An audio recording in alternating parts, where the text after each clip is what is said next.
แอบถ่ายแมวนอนหลับกันนะป้าจีผูแม่แต่มาคักมาแน่แต่โทษเพิ่นนอนอ้าขาเนี่ยเพิ่นนอนอ้าใส่พัดลมพร้อมเด้อพี่น้องพุ่นเปิดพัดลมให้อย่างดีเด้อครับแหะ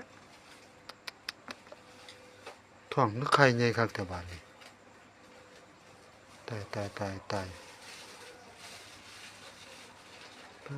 าดโถขึ้นนอนเหมือนทำมีแห้งแท้เนาะลูกชายเอ้ยน้ำโชคหางติ่งอยู่เด้อพี่น้องบักหลาเย็นดีบ่ให้อีพ่อขออนุญาตแอบถ่ายบักหลาหน่อยเด้อเลยสวัสดีพี่น้อง